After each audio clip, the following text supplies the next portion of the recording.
Bonjour, on est en direct du marché de l'art, c'est Marion Dupuche-Rambert, je suis Art Advisor.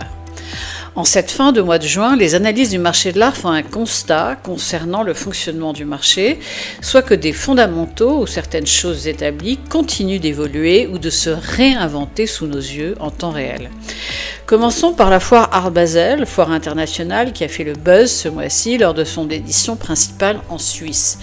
A priori, pour ceux dont j'étais, qui ont parcouru les allées de Messetplast, les premières heures, que ce soit au vernissage de la section Unlimited, qui regroupe des œuvres toujours plus imposantes, ou lors des journées preview réservées aux professionnels et grands collectionneurs, rien ne semble changer avec les mêmes rituels et mêmes décorums. Mais c'est sans compter certaines observations faites sur place lors de ces 2 premiers jours, et ce même si des méga-galeries présentes à Art Basel ont annoncé au 2e jour de la foire, dès le mardi soir, de nombreuses ventes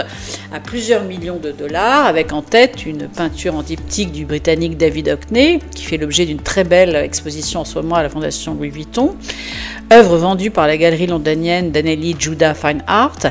avec qui j'ai pu échanger, et pour un prix autour de 15 millions de dollars. Néanmoins, en arrivant à Bâle, les observateurs les plus aguerris ont constaté des changements, illustrant, s'il le fallait encore, que le marché mondial de l'art n'est pas à l'abri des tensions économiques et géopolitiques actuelles. Car si certaines transactions importantes ont été conclues dès les premières heures, en fait elles étaient déjà programmées avant l'ouverture de la foire et dès l'envoi quelques jours plus tôt, voire semaines auparavant, des fichiers PDF de preview des œuvres à certains professionnels et collectionneurs qui ont alors réservé les œuvres qu'ils souhaitaient acquérir. Par ailleurs, les prix dans leur ensemble des œuvres vendues n'ont pas atteint les sommets comme il y a encore 3 ans lorsqu'une sculpture de l'artiste franco-américaine Louise Bourgeois avait été acheté pour 40 millions de dollars chez Hauser & Wirth dès les premières heures de la foire. Et si des ventes à 7 chiffres ont été enregistrées, force était de constater une atmosphère moins frénétique dans les allées, certaines des œuvres les plus chères n'ayant toujours pas trouvé preneur en fin de journée, le mercredi soir, veille de l'ouverture de la foire au grand public. Le rythme de cette édition donc était objectivement différent cette année, avec des acquéreurs moins pressés de conclure une acquisition, et on a constaté aussi que des collectionneurs américains étaient beaucoup moins présents en Suisse cette année, ce qui ne donnait pas un bon signal d'emblée au marché, puisque les États-Unis sont la première place de marché mondial pour l'art, mais actuellement en proie à un grand chambardement dans sa politique douanière. De fait, le caractère de plus en plus régional de l'édition suisse de Art Basel à Bâle a également joué son rôle, puisque des collectionneurs américains ne se déplacent beaucoup moins et vont plutôt à l'édition d'Art Basel à Miami. Les collectionneurs asiatiques, eux, se rendent à l'édition de Hong Kong, et les collectionneurs européens sont de plus en plus partagés entre l'édition parisienne à l'automne et celle de Bâle en juin. Et certains observateurs ont bien résumé avec une pointe d'humour l'énergie de cette édition suisse en déclarant « Il y a de l'activité, mais avec un rythme différent ». Et c'est vraiment ces différences que j'ai pu remarquer les 2 premiers jours, comme notamment la non-tenue en parallèle de la foire de Design Miami, foire de design très réputée, qui pour la première fois a laissé un vide en face du Hall 1 de Art Basel. Cette foire se réservant ses éditions de 2025 à Paris, à Séoul et à Miami, bien sûr. Autres observations concernant cette fois les œuvres d'art mises en vente, avec une surabondance, certes stratégique, d'œuvres considérées comme des valeurs sûres, comme des œuvres de Pablo Picasso qui ont été exposées sur des stands des méga-galeries, qui semblaient alors proposer à ses plus fidèles clients une sorte de couverture face à un marché au ralenti. Et c'est alors au 2e étage du Hall 2, qui abrite traditionnellement les plus jeunes galeries ou les plus récentes galeries en termes de participation à cette foire, qui est une foire de référence pour l'art contemporain et l'art moderne, que se rassemblaient le plus grand nombre de collectionneurs et professionnels durant ces 2 premières journées, signe de l'évolution de leurs intérêts et de leurs priorités. À une époque de grande incertitude géopolitique, voire économique, l'édition d'Art Basel 2025 a donc démontré que le marché de l'art, qui continue à évoluer, reste néanmoins résilient. Et si le journal des arts titrait dès les premières heures de Art Basel ni tout à fait la même, ni tout à fait une autre, il a fallu compter sur des foires satellites pour booster l'énergie ambiante, avec notamment l'organisation pour son 30e anniversaire d'un nouveau parcours pour les stands chez Liszt, foire jouxtant les halls de Art Basel, et qui a injecté une forme de fraîcheur avec sa programmation de galeries émergentes, ou pas complètement, car j'ai constaté la présence, entre autres, d'une galerie déjà réputée à Londres, Tiwani Contemporary, qui présentait le travail d'une artiste zimbabwéenne déjà reconnue, Virginia Chiota. Et on a pu constater aussi de nouveaux venus durant cette semaine à Art Basel, et notamment la foire Africa Basel, qui s'est tenue à quelques encablures du majestueux hôtel des Trois Rois, et qui présentait sa première édition aux collectionneurs déjà conquis, avec des œuvres d'artistes du continent africain, et la présence de certaines galeries de renom, comme l'incontournable First Floor Gallery de Harare. Alors si Art Basel a tenté de tourner tous les projecteurs vers son édition suisse à Bâle en ce mois de juin, elle a néanmoins annoncé, quelques jours plus tôt, une nouvelle déclinaison de sa foire, Art Basel Qatar, en partenariat avec 2 institutions qataries, qui est prévue de voir le jour à Doha en février 2026. Mais là encore, c'est sans compter les derniers rebondissements de ces derniers jours dans cette zone géographique. Et malgré l'installation monumentale peinte au sol et au mur de l'artiste allemande Katharina Gross en des couleurs flamboyantes qui ont été déployées au pistolet à l'entrée de la foire sur Bessetplatz, le constat est sans appel, car dès les premières heures, oui, il y avait des changements. Il y avait moins de monde dans les allées, et ce dès l'ouverture de Unlimited le lundi après-midi, et des galeries qui se sont désistées à cause de l'augmentation des coûts des stands, ou des stands qui étaient proposés mais moins bien placés. Il y avait aussi beaucoup plus de collectionneurs locaux, suisses et européens, que de collectionneurs qui venaient d'Asie ou d'Amérique, et il y avait beaucoup moins d'œuvres clinquantes, illustrant véritablement un contexte pour le marché de l'art toujours difficile, voire en contraction. Avec des collectionneurs qui étaient beaucoup plus sélectifs au vu des résultats, alors que l'édition de Bâle est le moment de l'année pour le commerce de l'art, où sont proposées des œuvres de très haut niveau et en conséquence des œuvres à des prix très élevés. Et le Sales Report d'Art Basel, qui répertorie les transactions communiquées par les galeries, a indiqué que sur 7 ventes millionnaires, dont 2 tableaux de Mark Bradford pour 3,5 millions de dollars chacun, 2 tableaux de Georges Condo pour 2,45 millions de dollars chacun, figuraient d'autres artistes convoités, comme Georges Baselitz à la galerie Thaddeus Ropac, qui a vendu des œuvres de l'artiste allemand, ainsi que la galerie londonienne White Cube, qui a aussi vendu une œuvre de cet artiste pour 2,2 millions d'euros, mais sans rivaliser avec son compatriote allemand, Gerhard Richter,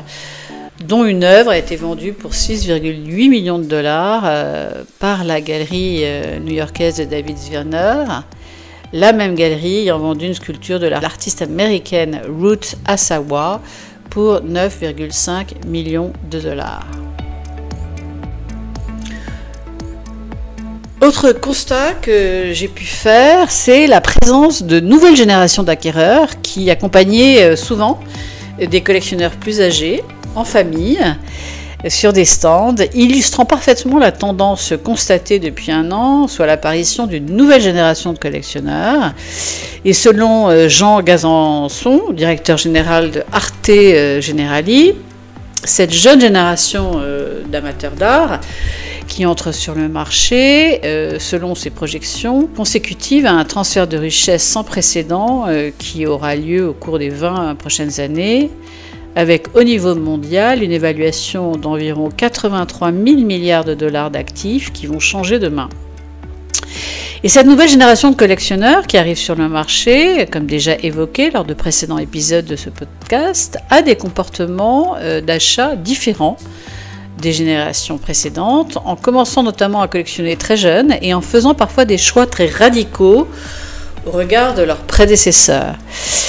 Ces acheteurs d'une trentaine d'années à peine donnent la priorité à la connexion avec l'artiste et sa vision du monde, davantage motivés par un engagement durable envers l'artiste que par la spéculation ou l'investissement financier. Et plutôt que de se précipiter pour acheter, ils prennent le temps pour faire des recherches sur les artistes et discuter, ce que j'ai pu constater, avec des galeries, afin de construire des relations pérennes avant de faire un premier achat. Car pour eux, la collection n'est qu'une façon de soutenir un artiste, à leurs yeux, et il est toujours aussi important de défendre la vision et les valeurs de l'artiste avec tous les autres moyens possibles. Ces nouveaux collectionneurs recherchent des artistes de leur génération, voire même des plus jeunes,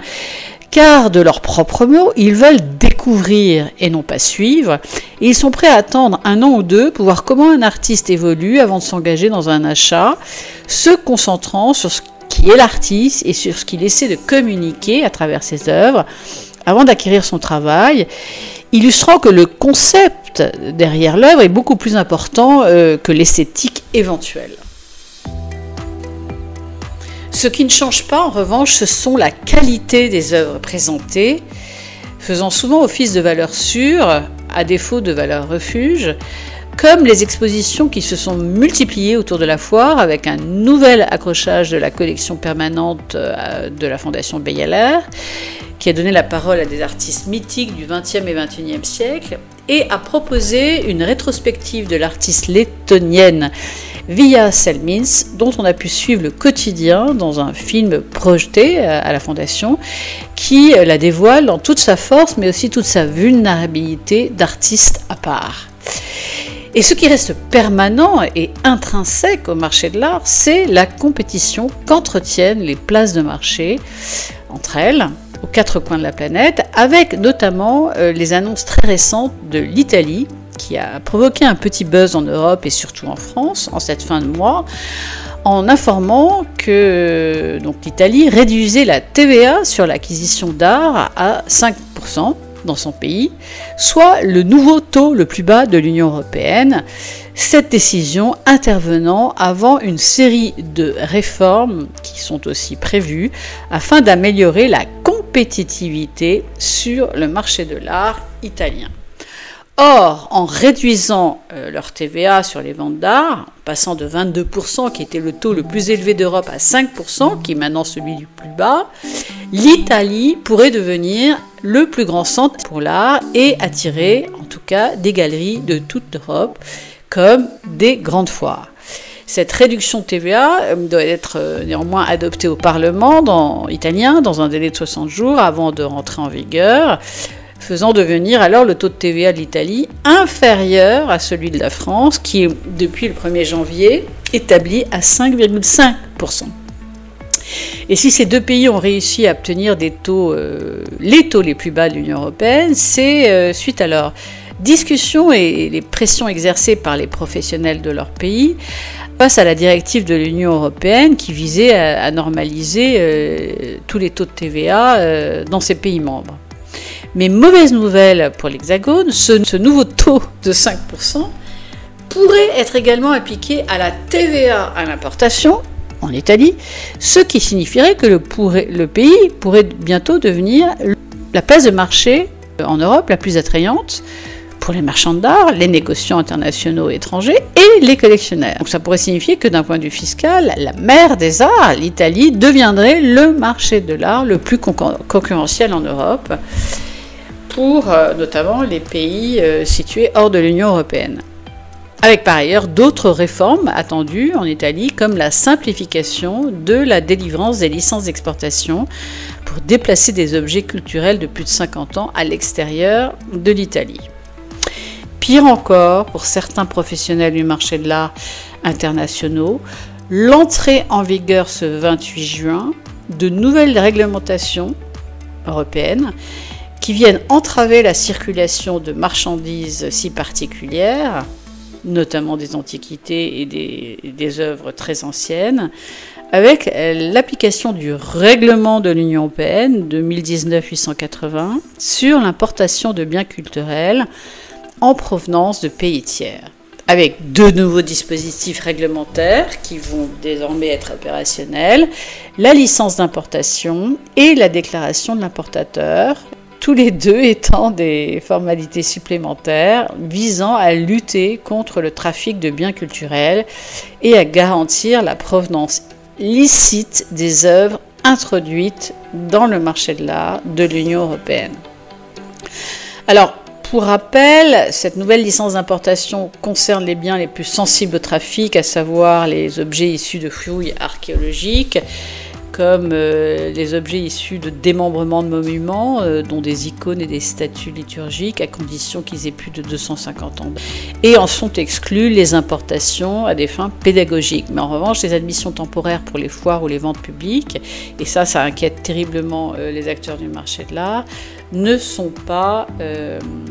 exemptés. Et cette licence va être demandée avant toute importation à l'autorité compétente de l'État membre via une nouvelle plateforme informatique qui va centraliser toutes les demandes, la plateforme ICG pour Import of Cultural Goods. La déclaration de l'importateur, par ailleurs, visera les objets culturels de plus de 200 ans et qui ont une valeur supérieure à 18 000 €, mais ne nécessitera pas de validation par une autorité culturelle, même si elle sera soumise à un contrôle systématique de son existence par les douanes au moment de l'entrée sur le territoire européen. Alors cette nouvelle réforme pour le marché d'art pourrait faire courir un nouveau risque, celui du forum shopping, soit la tendance à solliciter les États les plus souples ou laxistes en matière réglementaire pour les premières importations dans l'Union européenne. Et par ailleurs, les professionnels du marché de l'art qui sont concernés en premier chef redoutent cette surcharge administrative. Comme la bourse ou l'immobilier, le marché de l'art a besoin de stabilité pour retrouver le chemin de la croissance, et ce, même si les foires d'art internationales continuent de jouer un rôle vital, notamment pour exposer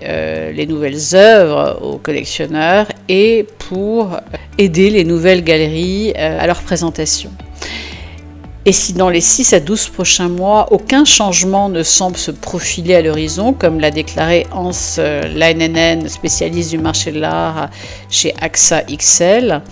il est indéniable que le comportement plus conservateur, tant chez les acquéreurs que chez les vendeurs, qui préfèrent attendre avant de mettre des œuvres importantes sur le marché dans le climat actuel, sera la nouvelle donne, et ce même si le nombre de transactions continue d'augmenter, car elles ne sont enregistrées que dans les segments de prix les plus bas.